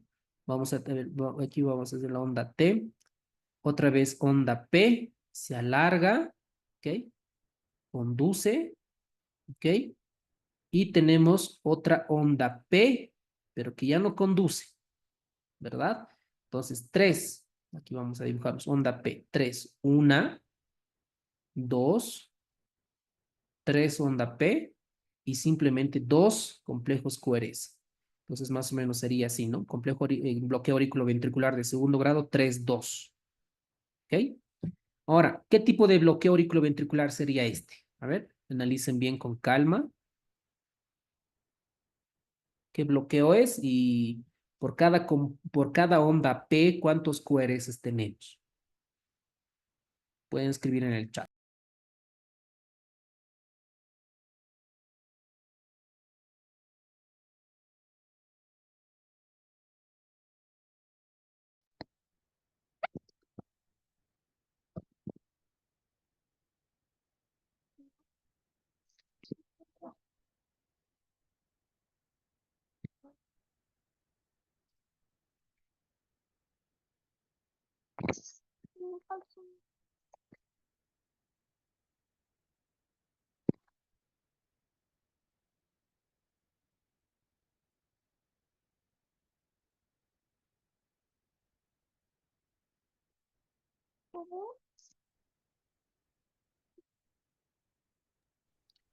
Eso, muy bien, doctora Camila Vargas, excelente, muy bien. Es un bloqueo auriculoventricular de segundo grado, MOBITS 165, muy bien, doctora Jocelyn, doctor o doctora Rojas, doctora Doris igual, ¿no ve? Muy bien, doctora Daniela. ¿Por qué ponen 65? Porque hay seis, seguramente, seis ondas P. A ver, vamos a contar. Una, dos, tres, cuatro, cinco y seis. Perfecto, ¿no? Y ya no conduce. Entonces, si son seis ondas P, pues, por lo tanto, por default, va a haber cinco QRS, ¿verdad? Una, dos, tres, cuatro, cinco. Muy bien, doctores. Perfecto. Ahora vamos a irnos al bloqueo auriculoventricular de segundo grado MOBIS 2. Este ya es el maligno, ¿no? Este es el que ya necesita una observación más delicada. Ahora, ¿qué tenemos que saber del bloqueo de segundo grado MOBIS 2? Que estos, vamos a ver una pérdida repentina del QRS sin cambios en el PR. Es decir, miren, acá la onda P tiene su complejo QRS. Miren, onda P tiene su complejo QRS. Es decir, le llega al ventrículo. Onda P tiene su complejo QRS. Y de repente, la onda P ya no tiene su complejo QRS. Como ustedes verán acá, el PR no está prolongado igual que el previo, ¿no? Mantiene su misma distancia, pero hay una que ya no genera, ¿no? Ya no hay. Entonces, estos pacientes sí ya comienzan a desmayarse, ¿no? Llegan con desmayos y necesitan marcapasos, ¿ok? Por ejemplo, aquí vamos a tener un bloqueo auriculoventricular de segundo grado 2-1. ¿Qué significa 2-1? Que tenemos acá las ondas P y simplemente un complejo QRS, ¿ok? Y vamos a ver el segundo grado, un bloqueo auriculoventricular avanzado, donde básicamente se observa la presencia de dos ondas P, miren, la presencia de dos ondas P, ¿ok? Donde en algunos de estas, como esta, por ejemplo, miren esta, no tienen su complejo QRS, no son conducidas. Entonces, mientras que en la parte del otro lado, en esta imagen, vamos a ver que se puede observar la presencia de un bloqueo auriculoventricular de segundo grado avanzado, más o menos de 2-1, ¿no? De 2-1. Una. El micrófono, por favor, ¿alguien lo tiene activado? Y pues este tipo de bloqueos auriculoventriculares ya necesitan marcapaso. Más aún un bloqueo de auriculoventricular de tercer grado, el completo, donde básicamente la onda BP va por su lado y la parte ventricular también va por su lado. ¿Por qué es? Porque ninguna del sistema de conducción del nodo sinusal al nodo auriculoventricular le llega, ¿no? No le llega. Entonces aquí el que comanda suele ser el nodo auriculoventricular, por eso la frecuencia cardíaca es tan baja. Entonces vamos a ver los ritmos regular, intervalos PR regulares, el PP regular, entre esta distancia y la otra son igualitas, ¿ok? Son igualitas. La onda P va por su lado y el QRS, el ventrículo, va por su lado. Entonces hay una disociación auriculoventricular y esta es peligrosa porque el paciente puede fallecer, ¿ok? Entonces, cuando estos bloqueos auriculoventriculares son intermitentes y hay una pausa ventricular de 5 a 30 segundos y el corazón no bombea, el paciente se desmaya, ¿no? Se desmaya. Entonces ahí el escape ventricular no compensa el gasto cardíaco, entonces puede llegar a un síndrome de Stock-Adams. El manejo, ¿cómo se maneja? Con un marcapaso, ¿no? Recupera el gasto cardíaco, recupera la parte neurológica. Y tipos de contracciones prematuras. Ya esto es ya la parte ventricular, ¿no? Esto ya son ventriculares junto con las auriculares. Antes de entrar a la parte ventricular, vamos a ver que las contracciones auriculares prematuras vamos a tener como en esta imagen, ¿no? Una onda P temprana con un PR acortado y que le llega al ventrículo, por eso lo tanto despolariza. Y tenemos una pausa compensatoria tras este latido prematuro. Normalmente quienes presentan los deportistas y las personas sanas, ¿no? Estos son las famosas contracciones auriculares prematuras. Aquí tenemos otra imagen, ¿no? Donde tenemos otra contracción ventricular prematura. La onda P sí conduce y tenemos la pausa compensatoria. Las contracciones ventriculares prematuras, normalmente, ¿cómo vamos a diferenciar si es ventricular o supraventricular? Por el complejo QRS, ¿no? Tiene un poquito, ya es más ancho, más de 0.12 segundos para ver si es una extrasístole ventricular, por ejemplo. Este dato es importante porque el intervalo del QT prolongado puede retrasar la repolarización ventricular. Imagínense esto, miren, este es el potencial de acción, ¿no? Lo que hemos visto en el anterior previamente. Entonces, cuando ahí existe una normalidad, acá cuando se está repolarizando, ingresa una repolarización, esto puede llevarnos a taquicardias ventriculares polimorfas. Por eso el síndrome de QT o calcular el QT en un electrocardiograma es importante y ver la causa por qué es, ¿no? Suele ser por hipomagnesemia, por ejemplo, si es adquirida. Si es congénita, puede ser por mutaciones del canal de sodio o de potasio de formas adquiridas. Esta es posible pregunta de examen, ¿no? La hipomagnesemia, la hipocalcemia, estos llevan a síndromes de QT largos. ¿Y cuál es la consecuencia del QT largo? Que puedan hacernos taquicardias ventriculares polimorfas. ¿Cuál es el tratamiento? Dar magnesio, beta bloqueantes o el paciente si tiene alto riesgo de una taquicardia ventricular polimorfa, el desfibrilador implantable. ¿Ok? Muy bien, eso es con relación a las bradicardias. Ahora vamos a ver las taquicardias.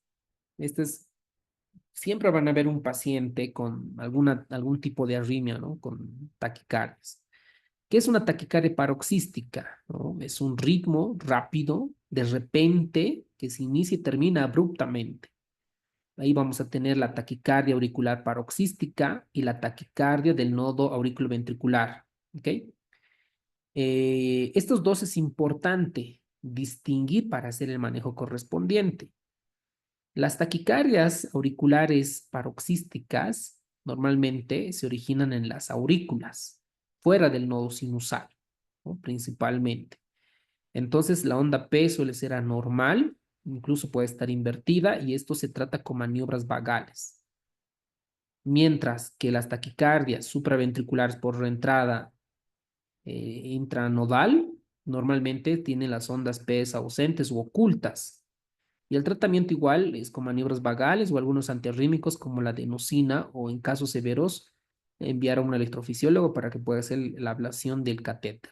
Por ejemplo, ¿cómo llegan estos pacientes? Normalmente llegan por palpitaciones. Dicen, doctora, doctor, me late el corazón, ¿no? Me late el corazón.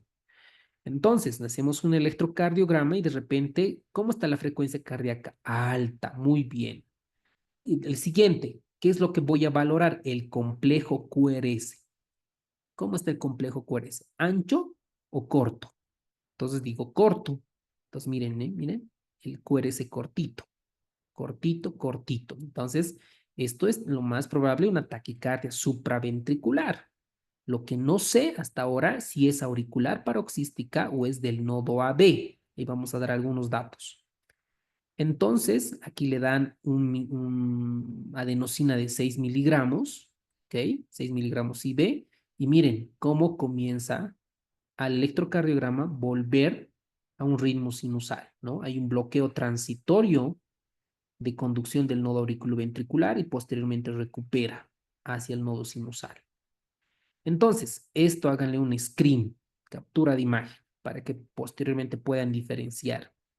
Cuando toman el curso, por ejemplo, de taquicardias, de un curso de la parte práctica de arritmias, lo más probable es que les muestren esto, ¿no? Una taquicardia del nodo auriculoventricular por reentrada.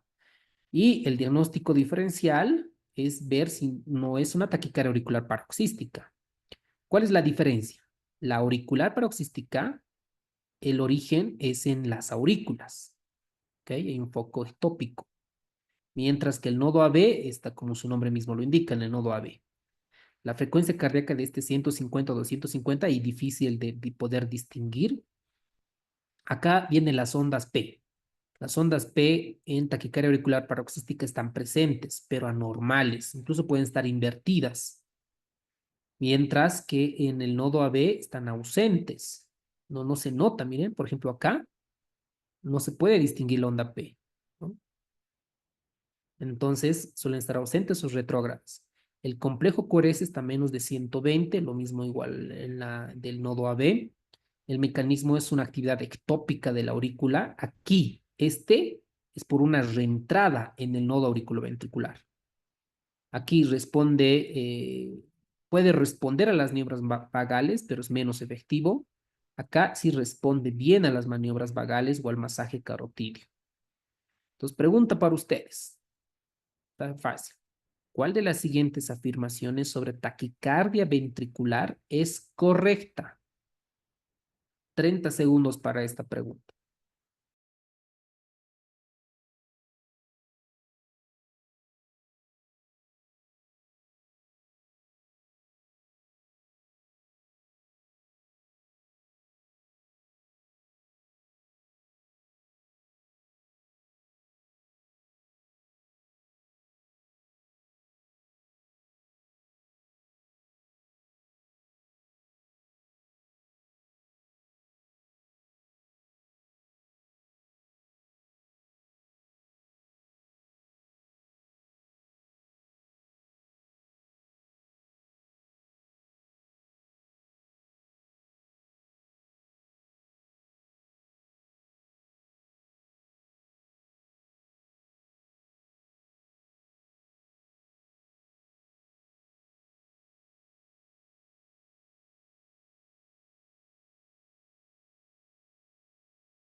Ok, doctores, muy bien. A ver, otros van inciso B.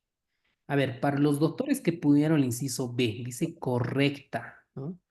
La lidocaína, sí, es un anestésico, es un antiarrítmico. Bloquea los canales de sodio, bloquea. Entonces, cuando el inciso D dice aumenta la permeabilidad del sodio, no es correcta el inciso B. Entonces, siempre partan desde lo básico, ¿no? Desde lo básico para comenzar a distinguir las otras. Está bien, es mejor que fallen en acá que en el examen real, ¿ok? Y yo sé que ya sabes que no te vas a volver a olvidar que la lidocaína bloquea la entrada de sodio, no aumenta la permeabilidad, ¿ok? Entonces, la taquicardia ventricular ya son arritmias ventriculares, ¿no? Ahorita vimos que las arritmias pueden ser supraventriculares o pueden ser arritmias ventriculares. Las supraventriculares está pues ahí en la fibrilación auricular, está el flutter auricular, las taquicardias supraventriculares por reentrada intranodal y demás. Entonces vamos a ver ahora la taquicardia ventricular. La taquicardia ventricular es varios latidos ventriculares prematuros continuos. Puede ser porque hay una parte del corazón está con isquemia y el tratamiento suele ser con amiodarona o lidocaína o hacer una desfibrilación para estos pacientes. Entonces, como ustedes verán, es cómo está lento, rápido, rápido. ¿Cómo está el QRS? Ancho normalmente, suele estar ancho. Entonces, de un 80, 70% van a ser taquicardias ventriculares, ¿no? Y el otro 15-20% van a ser taquicardias supraventriculares con fenómenos de aberrancia. Entonces, aquí la respuesta es la taquicardia ventricular puede ser causada por intoxicación por digitálicos. Esa es la correcta. ¿Por qué? Porque la digoxina puede ocasionar focos ventriculares irritables. ¿Ok? Muy bien. Y la última pregunta, ya estamos terminando. ¿Cuál de estas afirmaciones sobre fibrilación ventricular es correcta? ¿Cuál es correcta? 20 segundos para esta pregunta, por favor.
Excelente, muy bien, doctores. Vamos a ver otra arritmia maligna, que es la fibrilación ventricular. ¿Ok? Un paciente que está en paro cardíaco, ¿no? Puede llegar con TB, ¿no? Con taquicardia ventricular o fibrilación ventricular.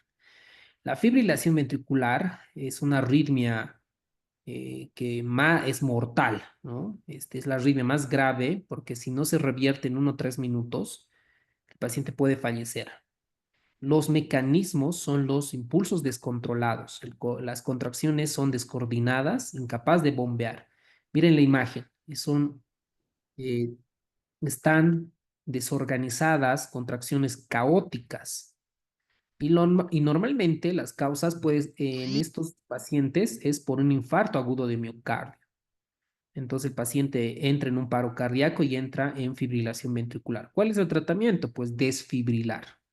Bueno, el mecanismo fisiológico que nos explican, fisiopatológico del libro de Guyton, hay un fenómeno de reentrada, ¿ok? También explican 3 condiciones, ¿no? El circuito más largo de lo normal, la velocidad de conducción reducida y un periodo refractario acortado. Normalmente comienza, ¿no? En la parte de hora cero y viene normalmente la despolarización. Entra, ¿no?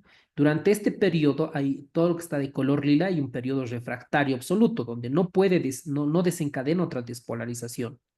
Mientras cuando existe, ¿no? Una lesión, una isquemia, entonces el periodo refractario no se vuelve absoluto, sino es relativo y cualquier estímulo comienza las contracciones.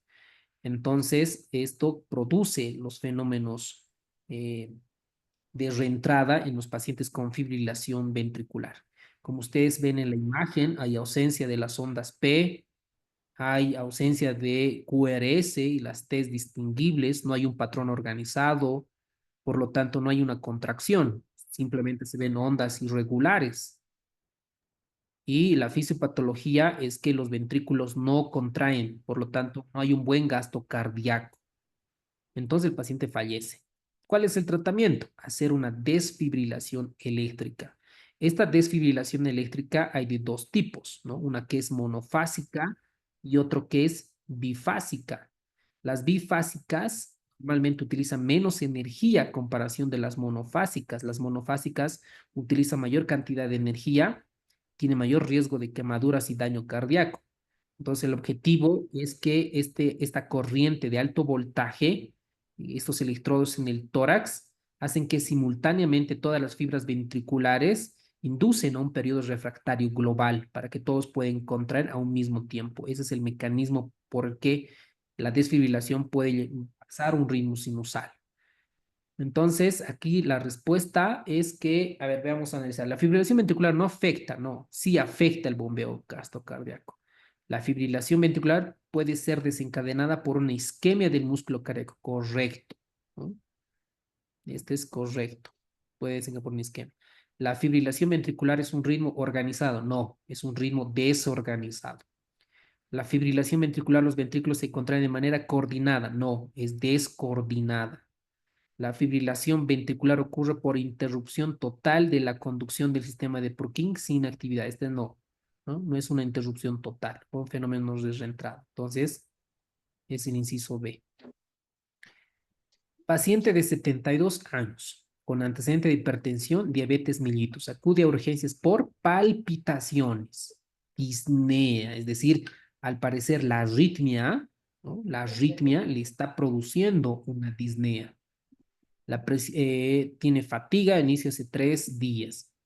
No refiere dolor torácico ni síncope. Su presión arterial está bien, ¿no? Y la frecuencia cardíaca es de 142, muy alta. Es irregular y su frecuencia respiratoria es de 8. A ver, alguien tiene el micrófono activado ahí.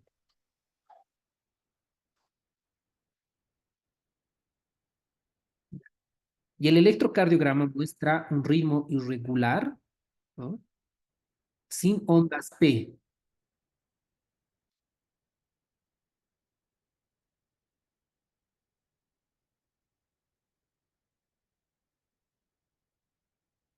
Definidas con una respuesta ventricular rápida. 142, sí correlación. Se inicia diltiazemia intravenosa y el paciente se encuentra hemodinámicamente estable. ¿Cuál es el siguiente paso en el manejo adecuado de este paciente? ¿Le vamos a realizar cardioversión eléctrica? No, no porque tiene buena presión arterial. ¿Ok? No necesita. ¿Iniciar anticoagulación y considerar cardioversión en 3 a 4 semanas? Sí. ¿Por qué? Porque nos refiere que las palpitaciones y la disnea inició hace 3 días. Hace 3 días. Y esto, pues, si fuera menos de las 48 horas, podríamos iniciar cardioversión, ¿ok? Entonces, ¿qué es la fibrilación auricular? La fibrilación auricular es un tipo de arritmia supraventricular, ¿no? Las arritmias supraventriculares pueden ser de fibrilación auricular o flater auricular. La fisiopatología es porque hay varios focos de reentrada desorganizados. ¿Eh? Entonces, esto provoca que las aurículas comiencen a latir entre 350 a 600 latidos por minuto.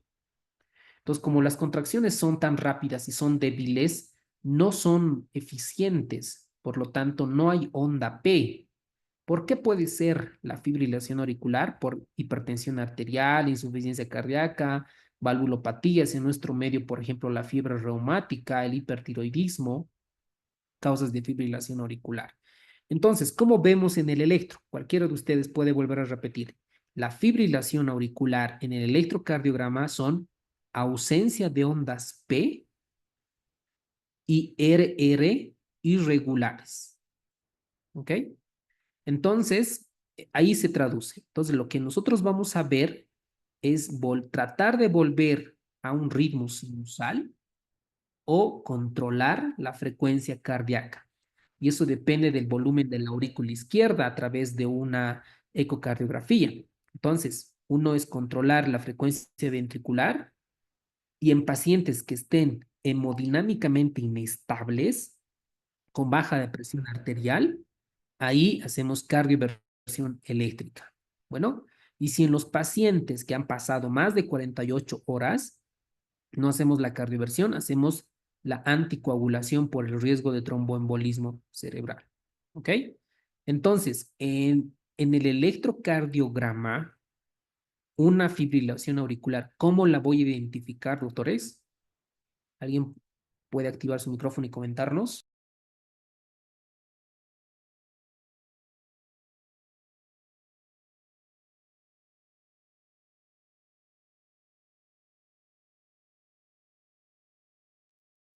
¿Cuál fue su pregunta? Disculpe, doctor.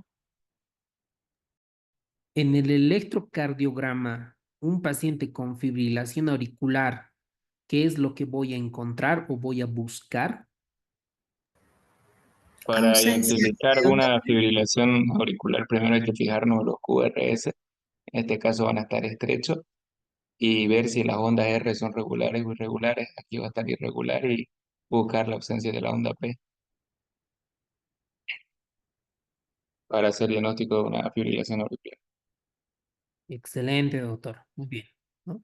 Es ausencia de ondas P con RR irregular. ¿No? Ausencia de ondas P con RR irregular. Es un paciente con fibrilación auricular. Entonces, dependiendo de la presión arterial, yo hago el manejo. Si está inestable, digamos 80-30, 70-30, hago cardioversión. Y si no, pues controlo la frecuencia cardíaca y la anticoagulación, ¿vale? Más o menos ahí se maneja la fibrilación auricular. Entonces, la respuesta al caso clínico es un paciente con fibrilación auricular de respuesta ventricular alta o rápida. ¿Por qué? Porque tiene una frecuencia cardíaca de 142, pero tiene buena presión arterial. Si tuviera baja presión arterial, acá sería la respuesta el inciso A, ¿no? Pero este paciente tiene buena presión arterial y tiene 3 días. Por lo tanto, iniciamos anticoagulación y consideramos cardioversión en 3 a 4 semanas. ¿Ok? Entonces, eso con relación a la fibrilación auricular. Y para terminar, el aleteo auricular es una arritmia causada por la reentrada de las aurículas. Entonces, aquí se ve ondas P. Aquí puede ver, ¿no? Es decir, la frecuencia auricular rápida está entre 200 y 350 latidos por minuto. Entonces, el nodo auriculoventricular no conduce todos los impulsos debido a su periodo refractario. Entonces, en el electrocardiograma, como ustedes ven en esta imagen, pueden tener los famosos ondas P en dientes de sierra, sobre todo en derivaciones de 2, de 3 a BF. Entonces, estos pueden ser incluso de manera típica y de manera atípica, para ver. Y el manejo igual se realiza dependiendo de la estabilidad hemodinámica de los pacientes. Entonces, la aleteo auricular tiene una frecuencia entre 200 y 350, la fibrilación auricular entre 150 y 600 latidos por minuto. Aquí el ritmo auricular suele ser regular, como los famosos acá ven, ¿no? Regular, los ondas pendientes de sierra, y en la fibrilación auricular no hay ondas P. Miren la imagen, no hay ondas P, RR irregular. ¿Ok? Entonces, acá la frecuencia ventricular suele ser de 2131 y aquí es irregular dependiendo si es de respuesta ventricular alta, media o baja. Esos doctores, con esto hemos terminado la clase, los 2 capítulos de fisiología y ya posteriormente vemos los temas de fisiología respiratoria y los otros tipos temas de fisiología. ¿Ok? ¿Alguien tiene alguna pregunta, duda, algo que les quiera aclarar? Doctor, buenas noches. ¿Me escucha? Sí, sí, sí. Doctor, bueno, tengo una pregunta, pero es algo que es fuera del tema. Al principio de la clase mencionó de que había mandado un simulacro de examen. Quisiera saber en qué grupo lo mandó. Claro que sí. ¿Estás inscrito en el curso oficial? Sí, sí, sí, doctor. Ah, ya, ya, ya.